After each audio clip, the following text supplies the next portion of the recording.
Thank you.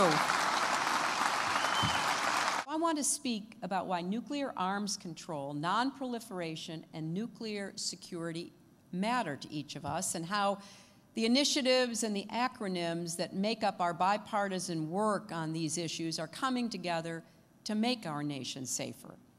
There is a reason that presidents and foreign policy leaders in both parties are determined to address this danger. A nuclear attack anywhere could destroy the foundations of global order. While the United States and the old Soviet Union are no longer locked in a nuclear standoff, nuclear proliferation is a leading source of insecurity in our world today. And the United States benefits when the world is stable. Our troops can spend more time at home. Our companies can make better long-term investments. Our allies are free to work with us to address long-term challenges like poverty and disease.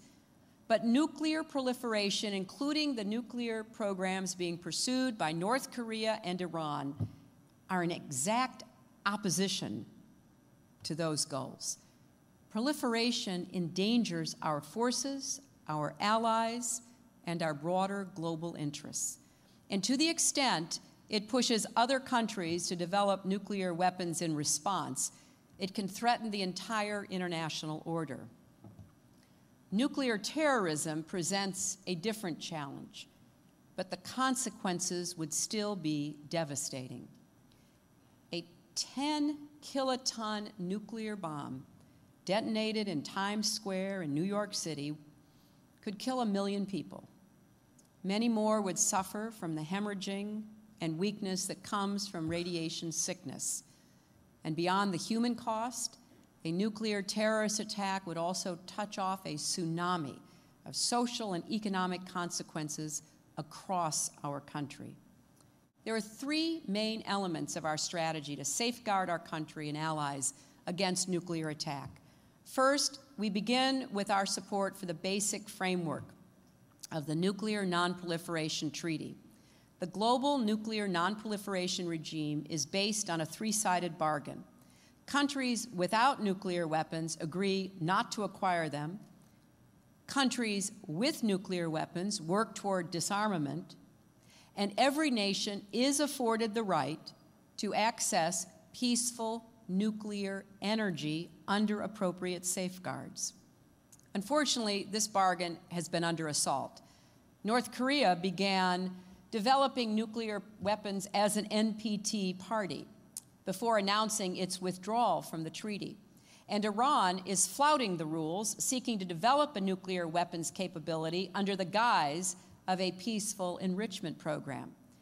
We have an urgent interest in bolstering the world's nuclear non-proliferation framework and enforcement and verification mechanisms. And the New START Treaty, signed yesterday by President Obama and President Medvedev in Prague, helps us advance that goal.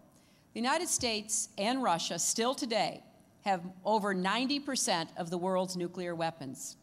And the New START Treaty will mean lower, verifiable limits on the number of strategic nuclear weapons deployed in our countries. Ratification of the treaty will also allow us to continue establishing a more constructive partnership with Russia. And that's important in its own right, but also because Russia is a permanent member of the UN Security Council, and our cooperation is a prerequisite for moving forward with tough, internationally binding sanctions on Iran. I believe the New START Treaty does put us in a better position to strengthen the non-proliferation regime when parties to the Non-Proliferation Treaty meet together in May. Now, we'll need support to impose tougher penalties on violators and create new 21st century tools to disrupt these proliferation networks.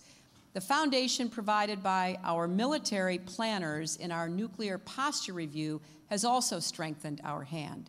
It contains our newly announced assurance that the United States will not use nuclear weapons against non-nuclear weapon states that are in compliance with their nuclear non-proliferation obligations.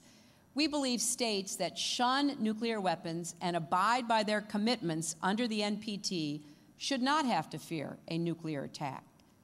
For states not covered by this assurance, there is a range of options in which our nuclear weapons will play a role in deterring a conventional chemical or biological attack against us, our allies, or partners. Now, the second major element of our strategy is a global effort to secure vulnerable nuclear material and enhance nuclear security. This, unfortunately, is not a theoretical issue.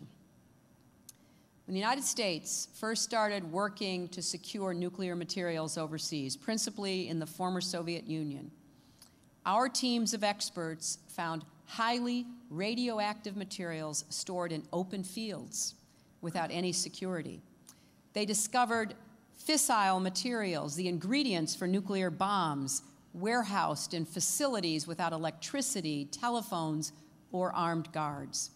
The International Atomic Energy Agency has released the details of 15 cases of smuggling involving weapons-grade nuclear materials since 1993. But we have no idea how many other smuggling operations have gone undetected. Nuclear terrorism has been called the world's most preventable catastrophe. But to prevent it, the world needs to act.